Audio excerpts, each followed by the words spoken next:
Welcome to Santo Domingo. Inside is the center of the Inca spiritual world of Qorikancha. I'm going to take you on a little walking tour today. Somebody mentioned one of my videos and said it wasn't long enough. And I'll be honest, I've been putting off doing one like this for a long time. So I spent the morning studying, taking notes, and now I'm going to go for a walk and show you some of the things in here. I'm hoping that it's not too crowded, but probably any time of the day when it's open at this point for the next 4 or 5 months, it's going to be full of people. But we'll make the best of it today, and I'll still show you lots of cool things. They don't allow photos or video in the first room. It's hard to do filming because the guides talk very loud, especially when they have speakers for whatever reason. I get such a big kick out of guides who just literally make up crap that's not true. One of the things that's not allowed are taking pictures or video of the paintings, at least not specifically, but you can take pictures of the courtyard and the walkways and portales, and it's just, honestly, there's no way to avoid getting some pictures of the paintings, but I'm not going to do any specific pictures. You just got to come here for yourself because they are pretty cool, no doubt about it. The reason why I chose today is because it's an overcast day, which makes it beautiful for filming. One of the popular things that people do in this first room is to stand on the block, like the gentleman there. You can look through there are windows in each of the rooms that are, I don't know if they're perfectly aligned, but they're pretty close. Everyone likes to get pictures here. You can see right down through these windows. This particular room has 6 trapezoidal niches on this side, 3 on the other side, with 1 being the window, and then 3 on the opposite side. One of the cool little things on the wall that has the 6 trapezoidal niches is this little stone right down here. Can you see it? It's surrounded by dark discoloration caused by oils from thousands and thousands of fingertips. And I'm going to add 1 more. You can see just how tiny this is. It's probably a replacement for some kind of fracture that happened during an earthquake. One of the silly things you see on social media are the stupid, uneducated people that say that these stones were not real stones, that they're concrete or some kind of geopolymer. I've heard everything from concrete to plastic. Just 100% totally made up. You can see the compression marks, or the compaction marks, if that's the right term, where these were formed using stones. Very common were river stones, and even though people say, oh, they didn't have iron, well, they did have iron tools. There's a kind of stone called hematite that has a significant amount of iron in it. In fact, the ones in Machu Picchu are about 70% iron. I decided that I'm just not going to worry about trying to get shots without people. This is a public place, and no fault of the tourists. They have every right to go wherever they want. I do get angry at guides who will stop and stand directly in front of me. Not this particular group, but some of the others have. Here I do get to hear some interesting things, that's for sure. Just in about 10 minutes, I've heard 3 different descriptions of these different temples, 3 different names for them. It's clear the guys just make stuff up because they know the tourists that are in their group have no idea what they're saying and if it's true or not, which is really sad. But when you don't need an education to be a guide, this is what you get. This particular guy told me not to come in because he was busy taking photos of his clients.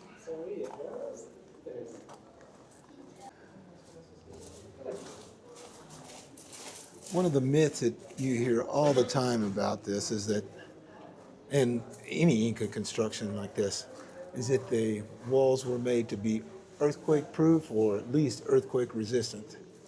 The fact is that like a lot of things that people say on social media, is 100% a lie.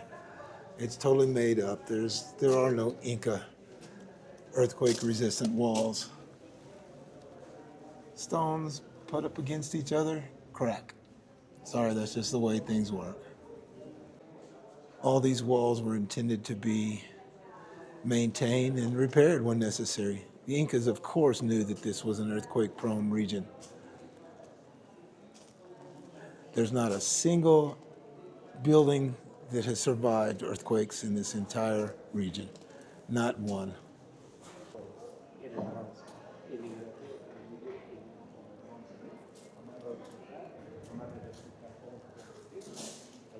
Here's some more examples of huge damage caused by earthquakes over the centuries. I'm still not certain if this collection of stonework actually comes from the Qorikancha, or at least all of it.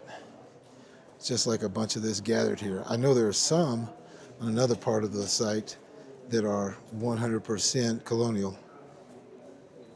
There's a nice little diorama in one corner. To be honest, though, I'm not sure how accurate it is. From the research that I've seen, I have some doubts. I've got some big doubts, actually. This is all based on old information that came from people who never actually saw it in the first place. I'm going to continue to walk around the courtyard. Appears I've hit a little bit of a lull in the tourist hordes that pass through here. There's still a few behind me, but it definitely is quieter now. It's like the flower arrangements that they have around here. Sometimes they're not so good, but surprisingly at this time of the year, since it's only 3 weeks from winter, the flowers are really beautiful right now. Over on this side, you can get some gorgeous photos. Here are a few examples of some photos you can take easily. Even though these are video, you can do the same thing with just about any cell phone camera. The art gallery doesn't allow photos or videos, of course, so I'm not going to go in there, but it's worth seeing. This particular doorway takes you outside to the gardens and the restrooms if you feel the need.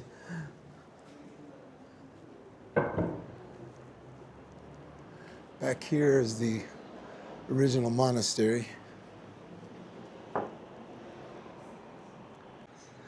And as you turn the corner, you see the gardens, which sometimes are a little more brilliant with flowers than other times. As I said, it's 3 weeks before winter begins, so maybe not as bright as it can be. There's very little left, but you can see some of the outer wall of the original Qorikancha here just off to the right. There's another large section to the left that I'll show you in a little bit, or actually it's kind of in the middle of the screen. Down there is Avenida El Sol, which is the main street that runs through the historical center of town. It's fairly short. It's not that big a street in Cusco, but it is a place where you can find branches of every single major bank in Peru. Lots of ATM machines, if that should be your desire. All of these stones, actually on both sides of this little walkway down, are basically scraps, rubble. Probably all of them came down either when the Spanish came, or like this one. This is a colonial carved stone that probably was left over from the rubble after the 1950 earthquake, which did a terrible job on the Santo Domingo church and the monastery. Like, for instance, that obviously is not Inca. Can you see down there how the little piece of lawn has been landscaped to form the outlines of a snake, a condor, and a puma? Those were the 3 animals that represented the three levels of Inca cosmology.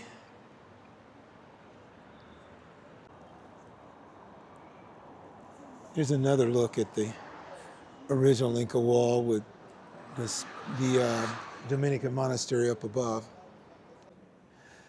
Depends on the time of the year, but the gardens here are really gorgeous with some fantastic flowers. And honestly, it seems like some of them bloom at different times of the year, so you're probably going to see some cool stuff no matter when you come. This stone always fascinates me because it is so out of place here. Unlike the andesite that makes up most of the Qorikancha, this particular one is limestone. Obviously, I have no idea where it comes from. Probably to the north, but that's still a guess. Could have been brought down from Sacsayhuaman by the Spanish and was part of the Santo Domingo temple. The guys don't bring people out here a whole lot. Why, I don't know, but I guess because they're always in a big hurry to get their groups in and out. The more groups they can do in a day, the more money they make. A couple of years ago, the gardeners came in and trimmed off all the branches. I'm not a professional gardener by any means, but I know it just destroyed a beautiful rose garden. Of course, they left the rose bushes, so I knew they would be back eventually. Those guys know exactly what they're doing. So sure enough, they came back a few months ago. It was really, really brilliant here with lots and lots of beautiful roses. I expect next spring, come, let's see, October, November, it's going to be even more beautiful this year.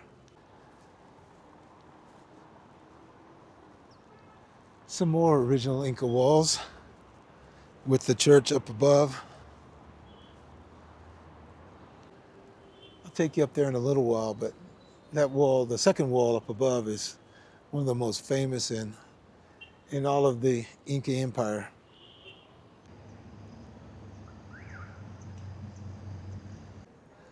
A lot of this has been reconstructed. You can see some of the stones, and this is really common in modern reconstruction. But like in this particular wall, there are two stones inscribed 1979. So I assume that was to let people know that was the date this wall was reconstructed. It's sad, but despite the sign, I've seen numerous tourists taking photos here.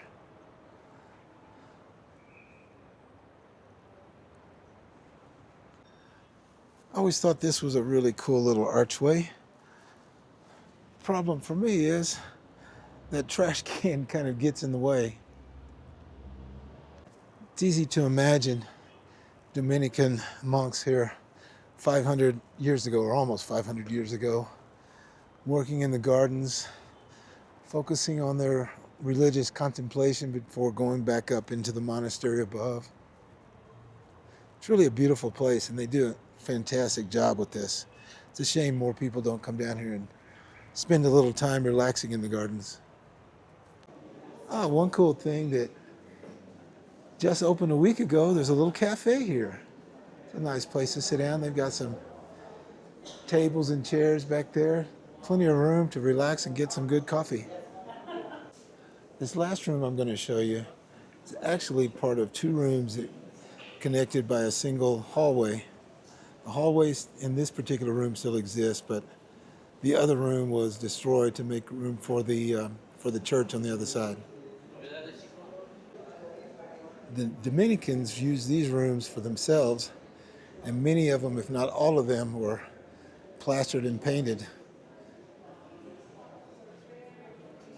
Sadly, this particular niche is blocked off with glass, not because it's protecting the niche behind it, because you can't get a really good photograph or video of it because of the reflections coming off the glass.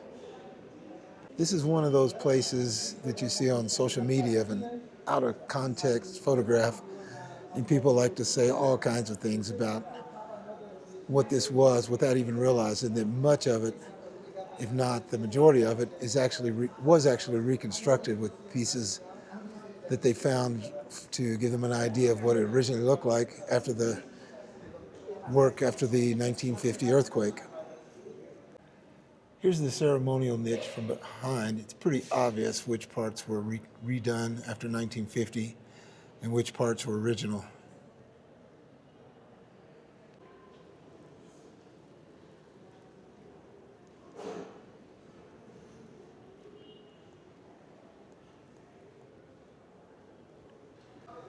Here's some more examples of those earthquake-proof and earthquake-resistant walls.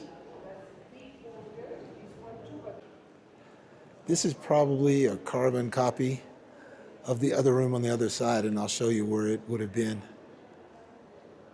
So some surviving paintwork here. Some of the pigment on plaster here that is really, really cool. Some places there's lots of this on old walls, but most of it after 400 or 500 years has disappeared over the centuries.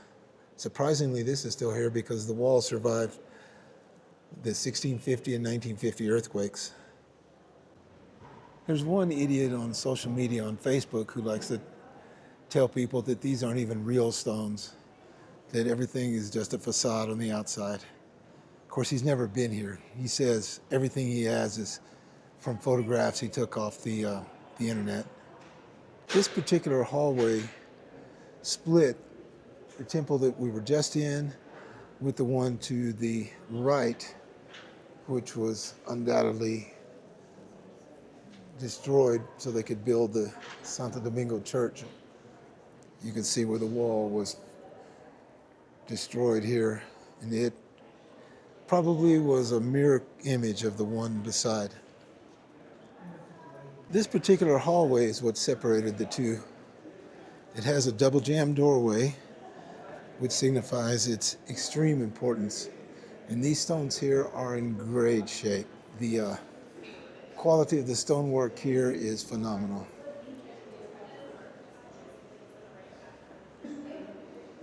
It's a nice little hallway here that runs out to the curved wall, which I'll show you in just a moment, at least the inside of it.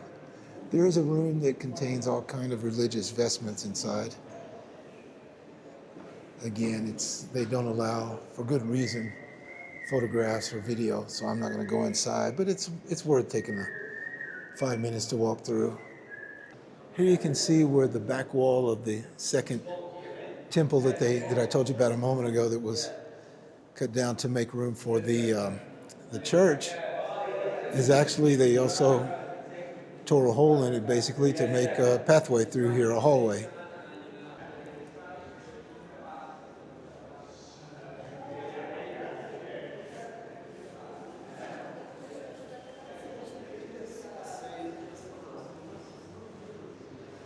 I'm going to go back out into the overlook of the courtyard.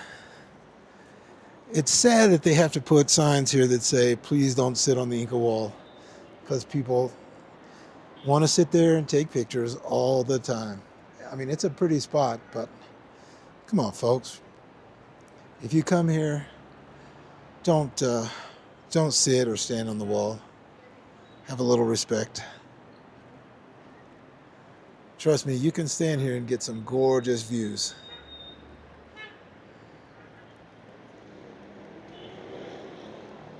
This is the inside of the circular wall. The geometric shapes in here are just phenomenal. So when we visit the Qorikancha, many people are asking about what is the meaning of these notches that we have here. And it is for tourists. Yeah? If you see my friend, look at these now. Well, the sun has come out, so it's pretty hard to get the kind of video that I would like here. Fortunately, I'm just about finished with the Qorikancha, at least on the outside. Much of this has been reconstructed. The earthquake damage is massive here in this part. And as well, he's buried here, the brother of Francisco Pizarro. Do you know who was Francisco? This is a quick look at the outside of the Qorikancha's curved wall. It's pretty spectacular.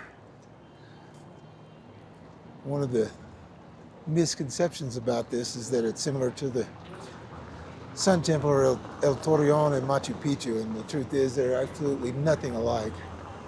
There's nothing except they have curves. That's it. Even Hiram Bingham said it, El Torreon and Machu Picchu was related to this, but there's no relationship whatsoever. They don't even look alike.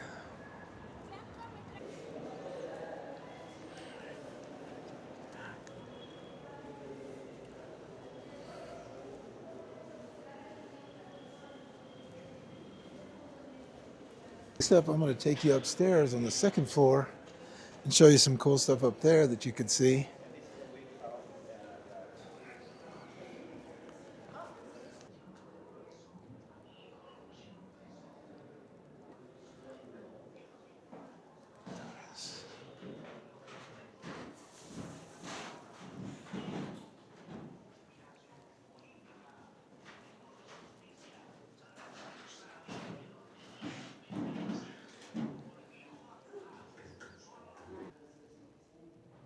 On the other side, you're underneath the bell towers.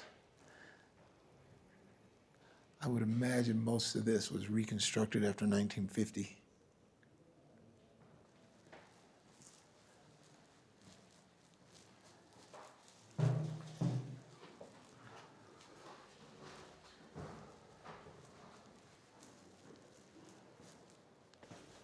The cost to climb up the bell tower is 5 soles for visitors and 3 soles for local people and students.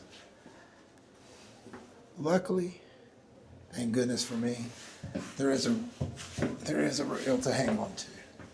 I hate going up these kinds of steps. It's narrow, it's steep, just no fun for me. But it's worth it once you're up here.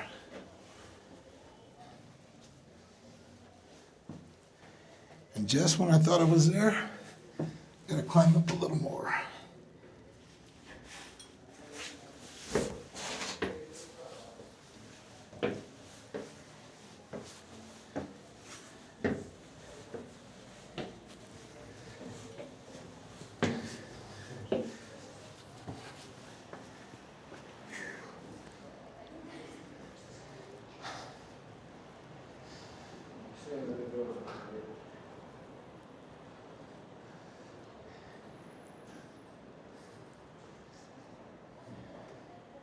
The cool part is you get some spectacular views from up here.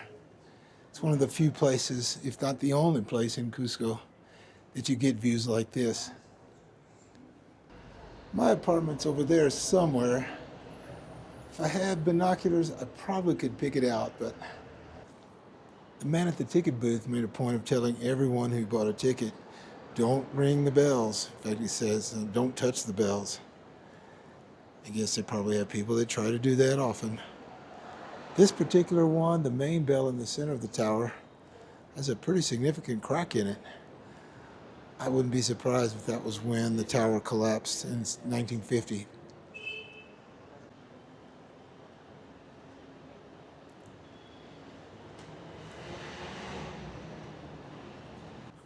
Across the way you can see the cathedral, the Jesuit church, and the mountain up above, Sacsayhuaman. Out this direction to the west, if you know where to look, you can see the San Francisco church. It's probably on the far, far right of the screen you're looking at now. Kind of in the middle is San Pedro. The Almudena neighborhood's up there. A little bit to the, trying to see exactly, move around a little bit. Huancarro is that direction. I've been up in the mountains way off there. It's really gorgeous, and of course you never see anyone but locals. Okay, that's it for the bell tower. Gosh, I really don't want to do this. This is probably a two-handed job. So this may be my last video from the bell tower.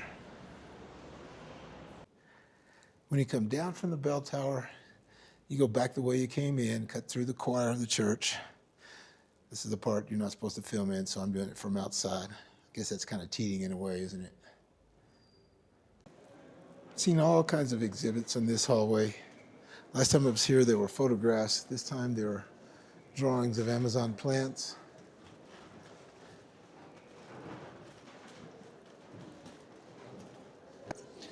All right, I'm going to make my way around the top of the courtyard.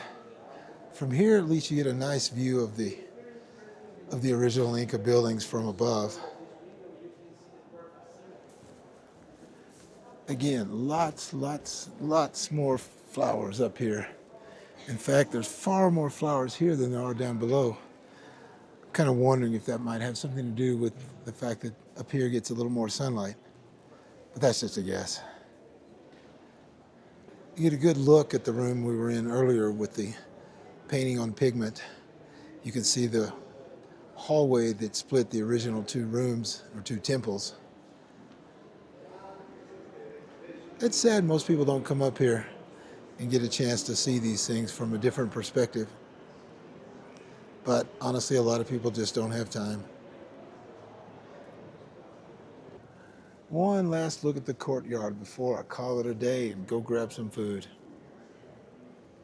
If you like this little video, please consider subscribing and giving it a like, because as you can probably tell, I'm going to do lots and lots more of these things. They're so much fun, and I love sharing this place because this is my home. Cusco is where I live now and probably will for the rest of my life. So thanks again for watching, and I'll see you in the next one.